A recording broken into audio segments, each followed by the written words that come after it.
But that's something to be concerned about if you are those countries, because as the U.S. market closes up to Chinese exports and they have all this excess capacity, they're going to have to put that capacity someplace. They're going to have to send it to these other countries. And if you are Europe, and worried about your electric vehicle manufacturing capability, if you are Brazil or India or Indonesia or South Africa, you may well end up seeing a lot of Chinese products dumped into your market. And so I've never viewed the statistic that China being the number one trading partner as necessarily a positive. It also shows great vulnerability for these countries.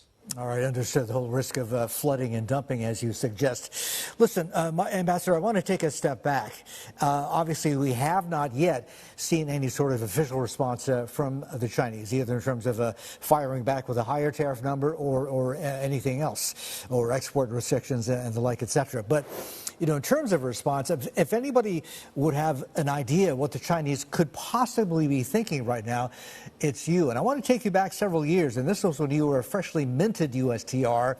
You were trying to wrap up, if I'm not mistaken, something called the BIT, Bilateral Investment Treaty, right? It was about 90% done.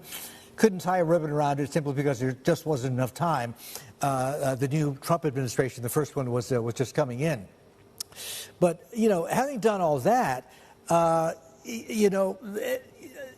given the fact that Chinese leaders, they tend to stick around for a long time. It's sort of like a gerontocracy over there. I wouldn't be surprised if some of those guys are still actually in place. What do you think they are thinking about right now in terms of a response to what President Trump claims now is 145% tariffs? I've actually got a higher number on that when you figure in, what the tariffs that Trump slapped on China during his first term.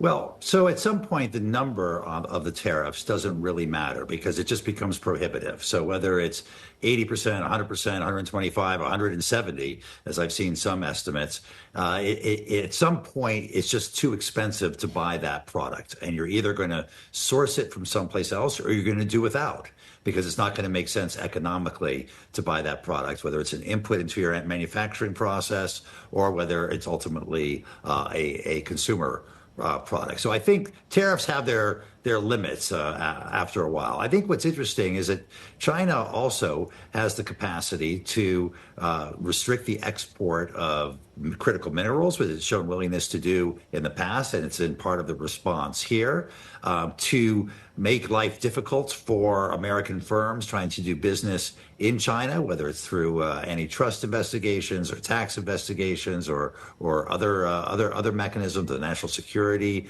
law, which is very broadly defined. And I think what we're going to find in the United States, we're going to have a much clearer sense of where our dependencies are on imports from China for either particular parts or particular products or minerals inputs that we need in our broader economy. And I think that gives China a certain degree of leverage beyond just tariffs.